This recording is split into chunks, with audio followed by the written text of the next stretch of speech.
Senjata! Rak!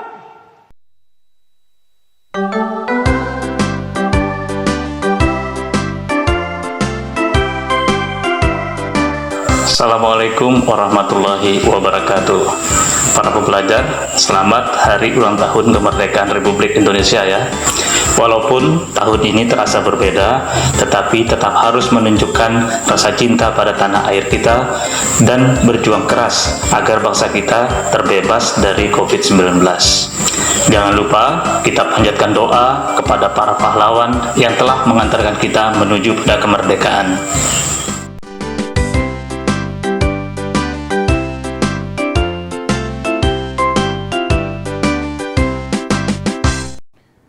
Warga di Kabupaten Lumajang, Jawa Timur menggelar lomba mengarak tumpeng hias keliling desa. Salah satu peserta lomba tumpeng hias adalah warga Desa Bades, Kecamatan Pasir. Para pembelajar, kita wajib bersyukur kepada Tuhan Yang Maha Esa karena kita telah diberkahi alam kemerdekaan, sehingga kita bebas untuk beraktivitas.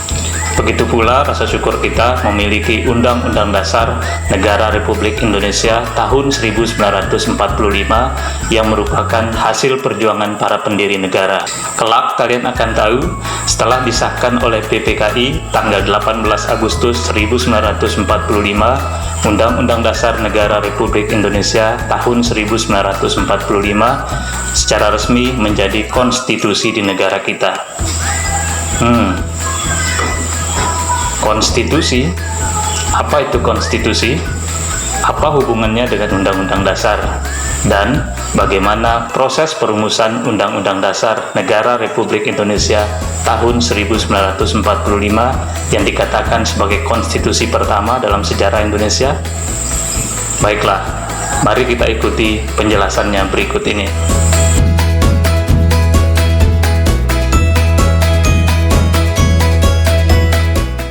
Pembahasan kita pada bab perumusan dan pengesahan Undang-Undang Dasar Negara Republik Indonesia tahun 1945 dengan materi pokok perumusan Undang-Undang Dasar Negara Republik Indonesia tahun 1945.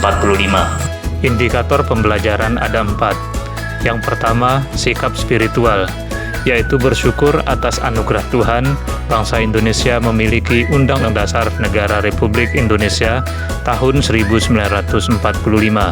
Yang kedua, sikap sosial, yaitu menghargai peran pendiri negara dalam perumusan dan pengesahan Undang-Undang Dasar Negara Republik Indonesia tahun 1945.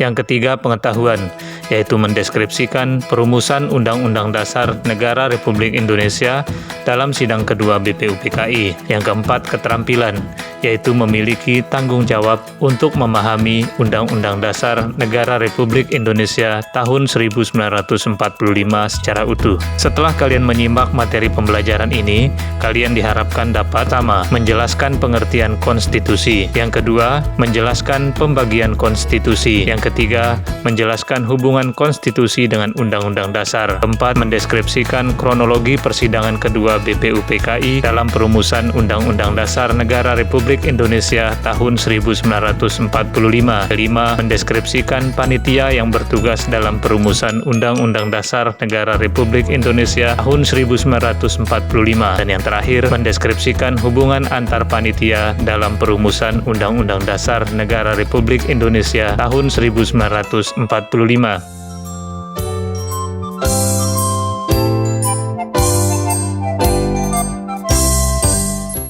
Pembelajar, sebelum kita membahas perumusan Undang-Undang Dasar, marilah kita cermati hakikat konstitusi.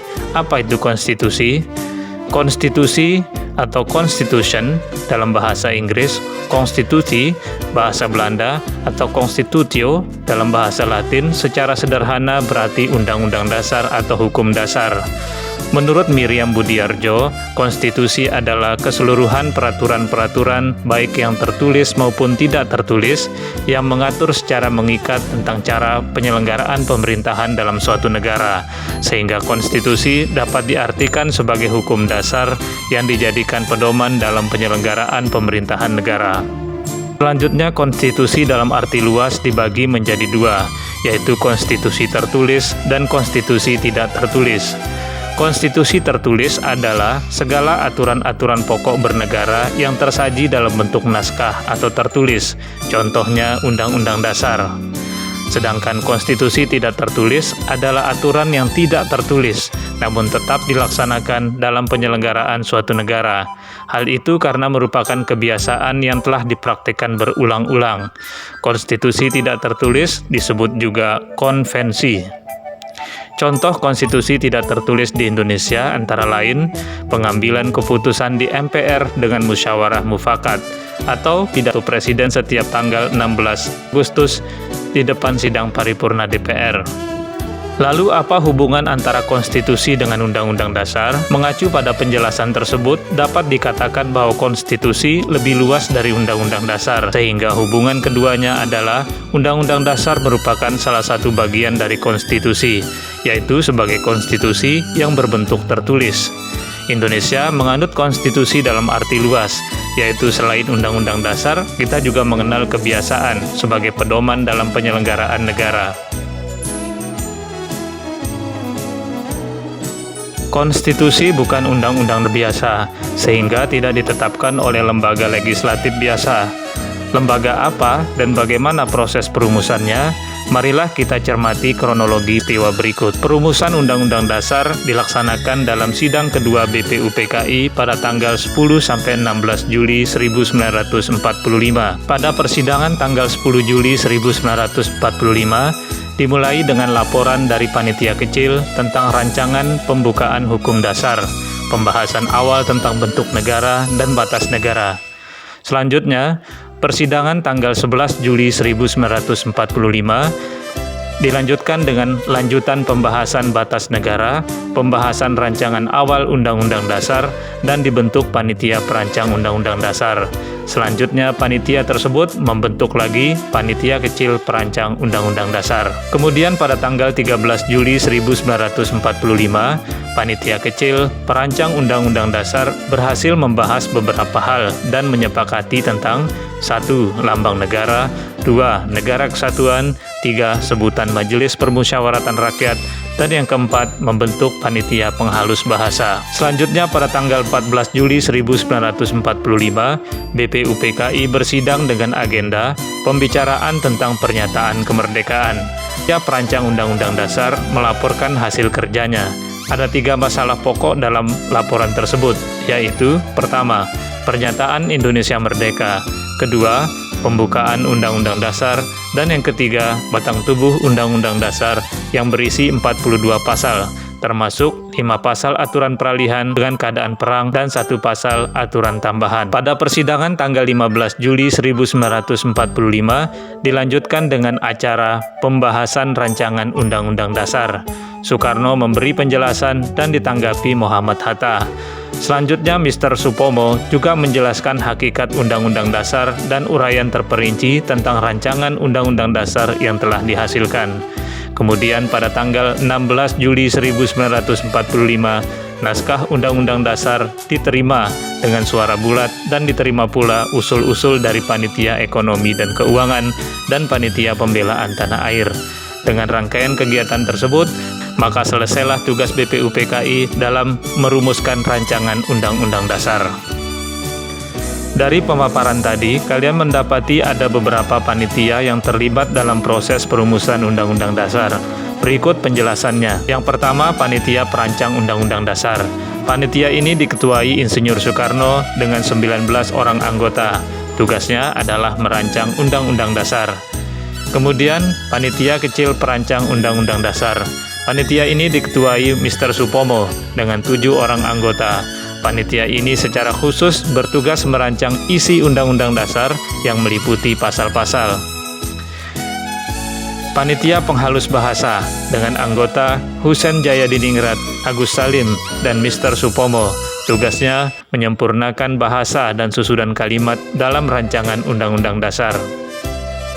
Kemudian Panitia Pembelaan Tanah Air yang diketuai Raden Abikusno Cokrosuyoso dengan 22 orang anggota.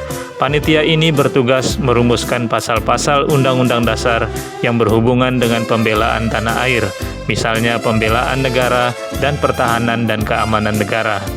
Selanjutnya, Panitia Ekonomi dan Keuangan. Dr. Andos Muhammad Hatta menjadi ketua panitia ini.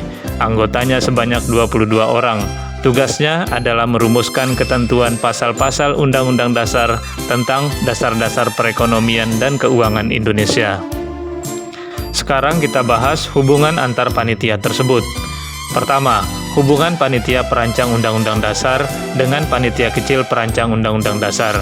Untuk merancang isi Undang-Undang Dasar, panitia perancang Undang-Undang Dasar membentuk panitia kecil perancang Undang-Undang Dasar, sehingga dapat dijelaskan bahwa panitia kecil merupakan bagian dari panitia perancang Undang-Undang Dasar untuk melaksanakan tugas khusus, yaitu mempersiapkan pasal-pasal sebagai isi dari Undang-Undang Dasar. Selanjutnya, hubungan panitia kecil perancang Undang-Undang Dasar dengan panitia penghalus bahasa. Setelah rancangan Undang-Undang Dasar dirumuskan oleh panitia kecil perancang Undang-Undang Dasar, selanjutnya diserahkan ke panitia penghalus bahasa, sehingga hubungan kedua panitia tersebut adalah panitia penghalus bahasa menyempurnakan hasil kerja panitia kecil perancang Undang-Undang Dasar dari segi bahasa atau susunan kalimatnya. Bacalah buku atau sumber lain yang sesuai untuk mendapatkan hubungan antar panitia yang lain. Para pembelajar, bagaimana? Menarik sekali kan materi kita pada kesempatan kali ini? Semoga bisa menambah wawasan kita terhadap perjuangan bangsa ini. Selanjutnya, marilah kita simpulkan hal-hal pokok dari materi kita berikut ini.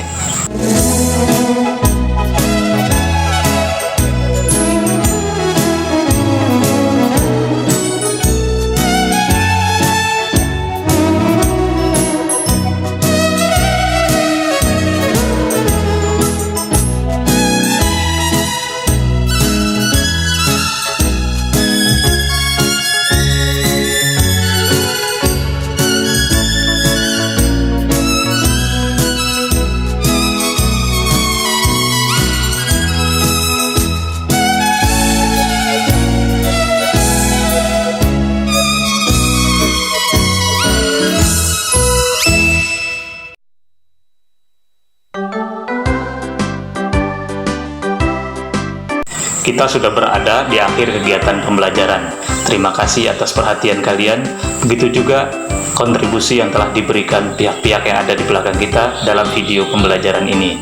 Sampai jumpa di video pembelajaran berikutnya. Wassalamualaikum warahmatullahi wabarakatuh. Salam PPKN Asyik. Merdeka!